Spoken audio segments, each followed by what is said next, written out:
Her words cut through the room like broken glass. "You're being detained for posing as a federal agent."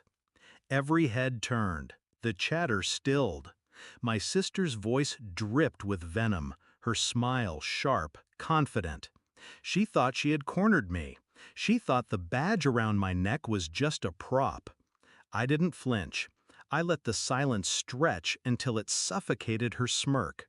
She didn't know. She never knew. We weren't always enemies. When our father died, I was 17 and she was 20. She promised she'd take care of me, guide me, keep me safe. I believed her. For years I believed her. But power changes people. When she married into money, she stopped calling me her brother and started treating me like her competition. Every success I earned, she tried to stain. Every step forward, she found a way to drag me back. Her favorite weapon was doubt. Whispering to relatives, "He's reckless, he lies, he plays soldier." And they believed her because I stayed silent. I thought silence was strength. I was wrong. The first time I saw the rot clearly, I was already in the service. I had earned my badge, my clearance, my place. Yet she still told people I was just a wannabe, that I forged my way in. I brushed it off, until I overheard her coaching her husband to dig into my finances, to catch me in something, anything. That was the night my loyalty died. So when she stood in that crowded hall, our cousin's wedding reception, all eyes on us, and tried to brand me a fraud, I didn't feel fear. I felt the cold, focused stillness of a man who had been waiting for this moment. She pointed at my badge. "See? It's fake. He isn't who he says he is." Her voice was loud enough for the DJ to kill the music. Cameras rose from tables. People loved a scandal. I gave her what she wanted: stillness. No defense, no denial. I let the suspicion grow, because what she didn't know was that her downfall had already been set in motion weeks ago. I'd started with her husband. A few discreet pulls of financial records revealed offshore accounts, shell companies, fraud so sloppy it was almost laughable. Then I traced the money trail back to her. She wasn't just complicit. She was the architect. She had been laundering through charities, skimming from community grants, hiding behind her perfect smile. I collected it all. Not just the paper trail, recordings, witnesses, hard evidence. Quietly, meticulously. The kind of evidence that couldn't be waved away as rumor. And I didn't keep it locked. I placed it in the hands of the people who couldn't ignore it. Internal affairs, federal auditors, state investigators. Still, I waited, because revenge isn't about exposure, it's about timing. That wedding was perfect.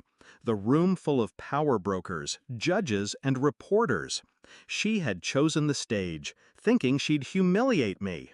She had no idea she was stepping into her own trap. I let her rant, let her spin her narrative of me as a liar, a fraud, a disgrace to the uniform. Guests whispered, some frowned at me, others at her. Then I pulled a single envelope from my jacket and placed it on the table between us. "Funny thing," I said calmly, "about fraud." Her smirk faltered. "You've been running yours for years." I nodded to the envelope. "Those are the first 50 pages. The rest are already in federal hands." Her face drained. She reached for the envelope with shaking fingers, then stopped herself. Because she knew if she touched it, she'd reveal the panic clawing at her chest. "Lies," she hissed. "All lies." But the whispers had changed. The tide had shifted. People knew. They smelled the truth bleeding out of her. The call came before dessert was served. 3 unmarked cars pulled up outside the reception hall. 2 agents entered, suits sharp, voices clipped. They didn't look at me. They walked straight to her. Her laugh cracked, brittle and desperate. "This is a mistake. He set me up. He's the liar." But the cuffs clicked. and her wrists turned pale under the steel. Her husband tried to back away, but they caught him too. The crowd parted, silent, stunned. Eyes darted between me and the woman now begging, screaming, unraveling. I didn't move. I didn't gloat. I just watched. Afterward, relatives approached me cautiously. Some asked if it was true. Others apologized for believing her lies. I gave no speeches. I didn't need to. My sister's voice, once the loudest in every room, was reduced to a muffled cry inside a government car. And now, when people ask me if I regret it, I give the same answer. No. Because revenge wasn't about payback, it was about reclaiming the silence she stole from me. She thought she knew who I was. She thought the badge was just a piece of metal. She thought the uniform was just a costume. But now she knows. Now everyone knows. And the only smirk that remains is mine.